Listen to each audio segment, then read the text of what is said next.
তো আজকে বানাবো মুসুরির ডাল এবং চিংড়ি মাছ দিয়ে মুসুরির ডাল ও চিংড়ি মাছের মুইঠা।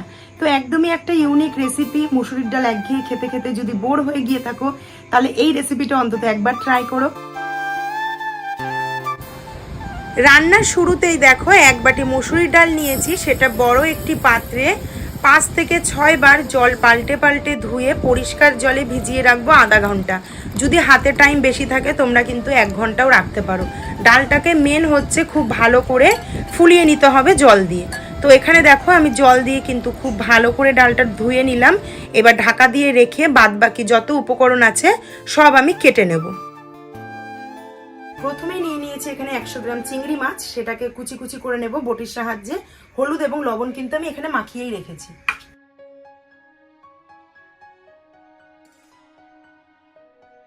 চিংড়ি মাছটাকে এরকম কিমা কিমা করে নেব।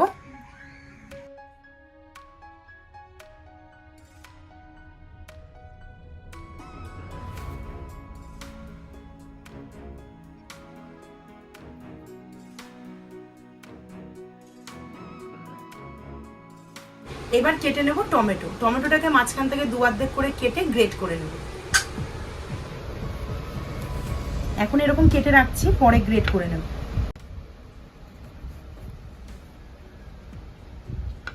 এবার কেটে নেব পেঁয়াজ। পেঁয়াজটাকে এবার যতটা সম্ভব হয় মিহি করে কুচিয়ে নেব।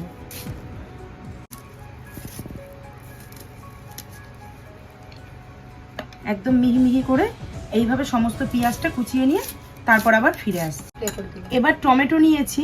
এইবার এই যে গ্রেটার, এরকম গ্রেটার তো আমাদের প্রত্যেকের বাড়িতেই থাকে, এই গ্রেটারের সাহায্যে গ্রেট করে নেব। এইভাবে সমস্ত টমেটোটা গ্রেট করে নিয়ে তারপর ফিরে আসছি। তো এবার আমি এখানে কেটে নিলাম রসুন ও আদা। একটা গোটা রসুন নিয়েছি আর এখানে নিয়েছি 1 থেকে 1.5 ইঞ্চি আদা, এটাকেও গ্রেট করে নেব। বেশ কিছুটা শুকনো লঙ্কা এখানে কুচি করে নেব মুইঠার মধ্যে ব্যবহার করার জন্য। তোমরা চাইলে কিন্তু এখানে কাঁচা লঙ্কাও ব্যবহার করতে পারো। তো আধা ঘন্টা হয়ে গেছে। আধা ঘন্টা পর দেখো ডালের জলটা কতটা টেনে নিয়েছে। এইবার ছাঁকনির সাহায্যে জলটাকে পুরো ঝরঝরে করে ডালটাকে ঝরিয়ে নেব। ডালের থেকে জল খুব সুন্দরভাবে ঝরে গিয়ে ডালটা ঝুরঝুরে হয়ে গেছে। এবার ডালটা নিয়ে নেব শিলের উপর, নিয়ে আধ ভাঙা করব, পুরো কিন্তু মিহি করব না। আর ডাল বাটার সময় ডালে কিন্তু একটুও জল ব্যবহার করা যাবে না। আমি এখানে শিলনোড়া ব্যবহার করছি, তোমরা কিন্তু মিক্সারেও করতে পারো। সমস্ত ডালটা বেটে নিয়ে তারপর ফিরে আসছি।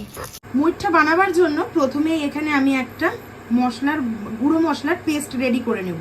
তার জন্য বাটির মধ্যে প্রথমেই দিয়ে দেবো 1/2 চামচ জিরে গুঁড়ো, 1/2 চামচ দিয়ে দেবো হলুদ গুঁড়ো, 1/2 চামচ দেবো লবণ, কালারটা ভালো আসার জন্য 1/2 চামচ দেবো কাশ্মীরি লঙ্কার গুঁড়ো, একটু ঝাল হওয়ার জন্য দিয়ে দেবো 1/2 চামচ ঝাল লঙ্কার গুঁড়ো। এবার এখানে দিয়ে দেবো পরিমাণ মতো জল। পরিমাণ মতো জল দিয়ে পেস্টটাকে খুব সুন্দর করে মিশিয়ে একটা সাইডে রেখে দেব। মুসুরির ডালটাকে বেটে নিয়েছি, সেই ডালটা এখানে নিয়ে নিয়েছি একটা বড় বাটির মধ্যে। একে একে দিয়ে দেব শুকনো লঙ্কা কুচি, দিয়ে দেব ছোট চামচের 1 চামচ লবণ, দিয়ে দেব একটা মাঝারি সাইজের পেঁয়াজ কুচি, দিয়ে দেব কিমা করে নেওয়া চিংড়ি মাছ। এই চিংড়ি মাছটা এইভাবে কিমা করে দেওয়ার একটাই কারণ, যাতে যখন আমরা মুইঠাটা খাবো তখন একটু দানা দানা মুখে পড়লে খেতে কিন্তু খুবই ভালো লাগবে। দিয়ে দেব 1 চামচ রসুন কুচি, দিয়ে দেব 1 চামচ আদা কুচি, হলুদ দিয়ে দেবো এখানে 1/2 চামচ, লঙ্কার গুঁড়ো দিয়ে দেবো 1/4 টিস্পুন, 4 চামচ দিয়ে দেবো বেসন, যাতে বাইন্ডিংটা সুন্দর হয় আর ভিতরটা অনেকটা সফট থাকে। তো আমি এখানে 4 চামচ ব্যবহার করছি, পরে যখন লাগবে তখন আমি আবার দেবো, আর না লাগলে সেটাও আমি তোমাদেরকে জানিয়ে দেব। সমস্ত উপকরণকে খুব সুন্দরভাবে এবার মেখে নেব।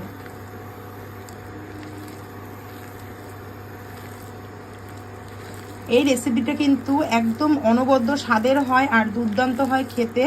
আর যেহেতু এটা একটু অন্যরকমভাবে বানাচ্ছি, বাড়ির বাচ্চা থেকে বড় সকলেরই কিন্তু খুবই পছন্দ হবে।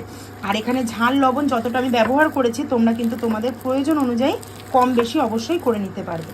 দেখো ডালটায় যদি জল দিতে তাহলে কিন্তু এখানে জল জল হয়ে যেত, যেহেতু এখানে একদমই জল ব্যবহার করিনি। এরকম হাতের সাহায্যে মাখার পরে মুট করলে কিন্তু একটা মুইঠার আকার গড়া হয়ে যাবে। তো তো চলো এটাকে খুব সুন্দর করে মেখে নিই। তো দেখো এইটাকে হাতে নিয়ে হাতের সাহায্যে মুঠ করলে কিন্তু মুঠ হয়ে যাচ্ছে, আর হাতেও কিন্তু লেগে যাচ্ছে না। তার মানে বেসনের পরিমাণটা একদম ঠিক আছে। এখানে কিন্তু আর কোনো রকম বেসন আমি ব্যবহার করব না। তো তেল গরম হওয়া পর্যন্ত একটু রেস্টিং টাইমে রেখে নেব। প্রথমেই মুঠটাগুলো ভাজার জন্য দিয়ে নেব বেশ খানিকটা তেল। আমি এখানে রিফাইন তেলই ব্যবহার করলাম। তেল এদিকে ভালো করে গরম হয়ে গেছে। এবার আমি যে মেখে রেখেছিলাম ডালটা, সেখান থেকে হাতের সাহায্যে এইভাবে মুঠটার আকার করে একটা একটা করে ভেজে নেব।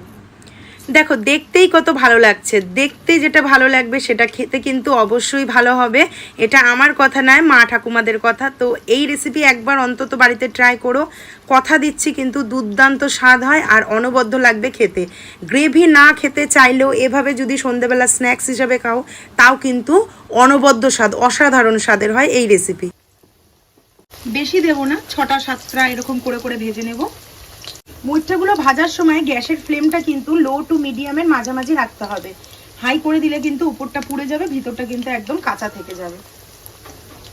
তেলের মধ্যে আস্তে আস্তে একটু নাড়িয়ে দেব। এক পিঠ ভাজা হয়ে গেছে হালকা, এবার অপর পিঠ উল্টে দেব।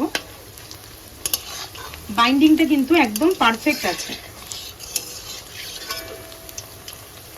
কি সুন্দর দেখো হাতের ছাপগুলো উঠেছে, পুরো মুঠটার মতো লাগছে দেখতে।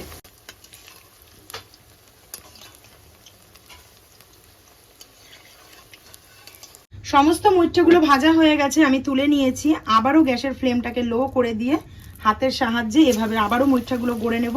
যতটা ডাল বাকি আছে সমস্ত মুঠগুলো ভেজে নিয়ে তারপর আমি আবার ফিরে আসছি। এখানে আমার সেকেন্ড ব্যাচেরও মুঠটা কিন্তু ভাজা হয়ে গেছে। এবার আমি তেলের থেকে তুলে নেব। এর থেকে বেশি কালার আর করবো না, তাহলে শক্ত হয়ে যাবে। তো এইভাবে সমস্ত মুঠগুলো আমি ভেজে নিয়ে তারপর আবার ফিরে আসছি। তো দেখো বড় বড় করে করেছি। এখানে আমার 1 বাটি মুঠটা হয়েছে, আর এই বাটির হাফ মুঠটা আমাদের মুঠটা ভাজতে ভাজতেই কিন্তু খাওয়া হয়ে গেছে। তো চলো এবার গ্রেভির প্রসেসে যাই। মুঠটাগুলো সমস্ত ভেজে তুলে নিয়েছি, ওই তেলেই ফোড়ন করে নেব। এখানে নিয়েছি গোটা গরম মশলা, 1/2 চামচ জিরে দিয়ে দিলাম ফোড়নে। দিয়ে দেব একটা তেজপাতাকে ফেরে নিয়েছি মাঝখান থেকে, সেই তেজপাতাটা ফোড়নের থেকে সুন্দর গন্ধ বেরোনো পর্যন্ত ফোড়নটাকে ভাজা ভাজা করে নেব। ফোড়ন ভাজা হয়ে গেছে, ওই তেলের উপর দিয়ে দেবো মাঝারি সাইজের 2টো পেঁয়াজ কুচি। আর এখানে আমি বেশ কিছুটা শুকনো লঙ্কা কুচি করে নিয়েছিলাম, দিয়ে দেবো সেই শুকনো লঙ্কা কুচি।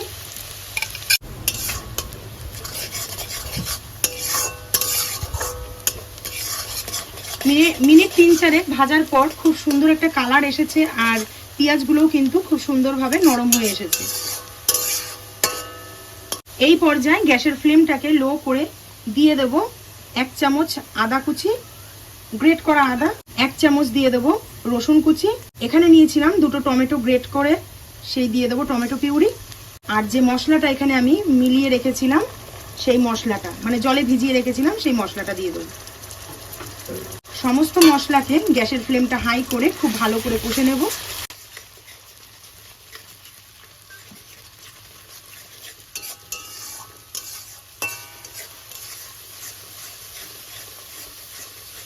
এখানে একটু মশলার বাটি ধোয়া জল দিয়ে দিলাম।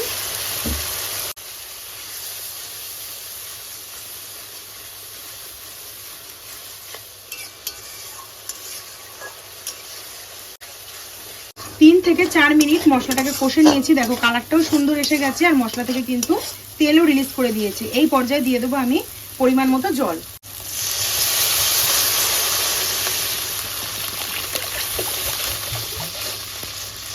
যেহেতু এই মুইঠাটা একটু গামাখা গামাখা হবে, ওই জন্য জল কিন্তু এখানে একদম কম পরিমাণে আমি ব্যবহার করলাম। ঝোল দেখো 1 মিনিট মতো টকবক করে ফুটিয়ে নিয়েছি।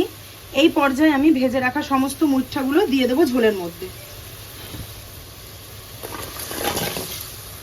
ঝোল ফুটতে ফুটতে মুইঠাগুলো নরম হয়ে যাবে।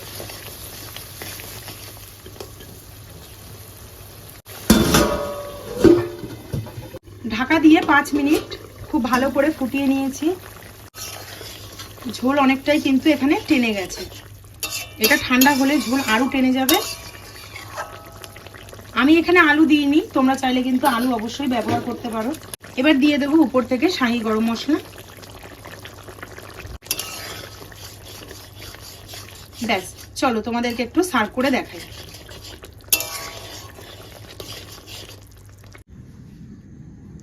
তো এবার সার্ভ করে দিচ্ছি। দেখো কত সুন্দর এসেছে কালারটা।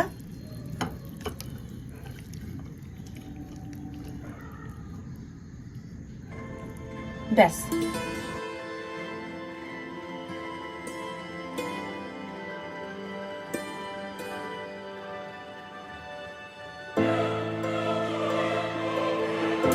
তো আজকের রেসিপিটা যদি ভালো লেগে থাকে অবশ্যই একটি করে লাইক করে দিও, কমেন্ট করে তোমাদের মতামত জানিও, শেয়ার করে দিও বন্ধু বান্ধব এবং আত্মীয় স্বজনের মধ্যে। তো আজকের মতো ভিডিওটা এখানে শেষ করছি। সবাই সুস্থ থেকো, ভালো থেকো। দেখা হচ্ছে খুব শিগগিরই নতুন একটি ভিডিওর সাথে। আজকের মতো টাটা।